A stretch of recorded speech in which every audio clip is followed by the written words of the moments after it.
شمع علم زمانے میں جلاتے جاؤ، سیکھ کر اس کو زمانے کو سکھاتے جاؤ۔ اعوذ باللہ من الشیطان الرجیم، بسم اللہ الرحمن الرحیم۔ ناظرین کرام، السلام علیکم ورحمۃ اللہ وبرکاتہ۔ انشاءاللہ تبارک و تعالی آج ہم لوگ پڑھیں گے شرح میعات عامل کے النوع العاشر۔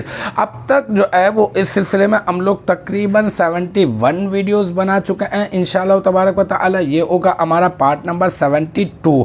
ہماری آج کی جو عبارت ہے وہ مثال ہے لیسا کی، ٹھیک ہے۔ لیسا زید قائمن، زید کھڑا نہیں ہے، اور مثلو کے ساتھ، کیونکہ مثلو تو مدعا ہے جو ہے یہ مثال دینے کے لیے استعمال کیا جاتا ہے، اور یہ ما بعد کے لیے جو ہے ہوتا ہے مضاف، اور ما قبل کے لیے مثال او مبتدا محذوف کی خبر ہوتا ہے۔ تو ہم لوگ کہہ دیں گے مثلو لیسا زید قائمن، یہ عبارت ہے آج کی ہماری۔ اس میں مثلو جو ہے یہ مضاف ہو گیا، اور لیسا جو ہے آپ اس کو کہہ دیں گے کہ یہ از افعال ناقصہ، افعال فعل ناقص ہو جائے گا، اور زیدن اس کا اسم، اور قائمن صیغہ واحد مذکر اسم فاعل۔ اس میں ہوا ضمیر مرفوع متصل مستتر راجع بس ہوئے فعل ناقص کا اسم، اس کا فاعل۔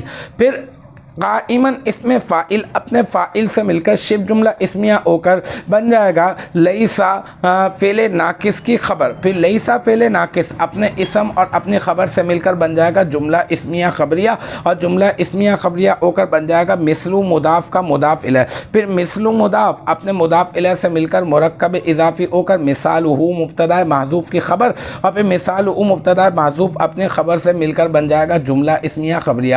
تو الحمدللہ ہمارا یہ پارٹ نمبر 72 بھی اپنے اختتام کو پہنچا۔ مجھے امید ہے کہ یہاں تک کی جو بات ہے وہ آپ کی سمجھ میں آ گئی ہوگی۔ انشاءاللہ تبارک و تعالی نیکسٹ ٹائم اگلی ویڈیو اگلی کلاس کے ساتھ ملاقات ہوگی۔ جب تک آپ اپنا بہت خیال رکھیے گا۔ وآخر دعوانا ان الحمدللہ رب العالمین۔